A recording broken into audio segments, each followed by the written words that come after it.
lot of people don't understand the back end of how a real estate agent will actually put a property online. They'll put a property online for 500,000 asking price. Where does that number come from? They could pick it out literally out of the air.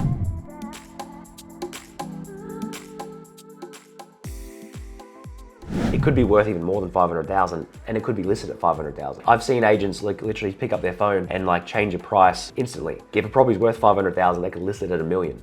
And someone like a novice or a beginner, even if they put an offer in of like, let's say 700,000 and it's listed at $1 million and they're thinking that getting 300,000 off, they could still be paying 200K too much. To me, it's very basic stuff. Like no one teaches this stuff. You don't learn it in school. It just takes years and decades of like learning the back end of how property actually goes up for sale. Starting off small, it's exactly what I did. Utilize LMI as an example. I know some people are against it, but my first property was a 10% deposit. You know, now there's some lenders, as I'm sure you know, that do offer 5%. Their interest rates obviously will be a lot higher and you will pay more LMI, etc. But it is possible. So if a person's, you know, young, if they're, you know, 21, 22, 19, whatever it is, you can get started with an investment property still today. It's about purely thinking about the numbers and trying to make money from an investment perspective. So if you live in Melbourne or Sydney, you probably think it's impossible to buy, you know, $1 million property right away. I'm only on, you know, 45 or 50 grand or whatever it is. I'm right now buying properties in Perth for clients, and I bought a lot of properties. I still occasionally buy the little cheapie. That is a really good value as well.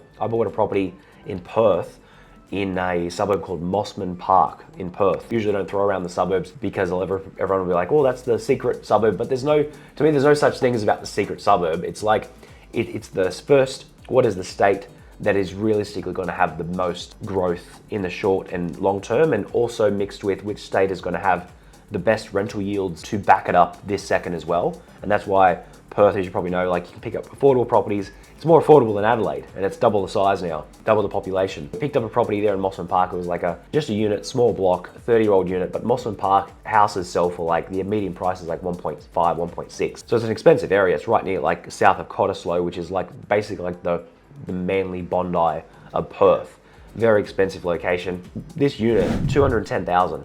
Picked it up 3 or 4 months ago. I actually showed it to like 4 or 5 clients. They're like, Eddie, I don't want to buy that property. It's too small. It's a 1-bedroom unit. It was 1 bed, 1 bath, 1 car, but it was still about 59 square meters, as you know, the square meter kind of thing with banks. But I showed it to a young client and I was like, you could do like a 10% deposit on this, or 5% worst case, and 10% of that is 21,000. Similar thing, if someone was literally starting off how I did, working at Macca's, I saved up $200 a week, 2 years, had 20K, that's a 10% deposit on a property today in 2023. And that property actually got rented out for 400 a week. Massive yield, like 9% yield, and it was 210K, and really good kind of buy.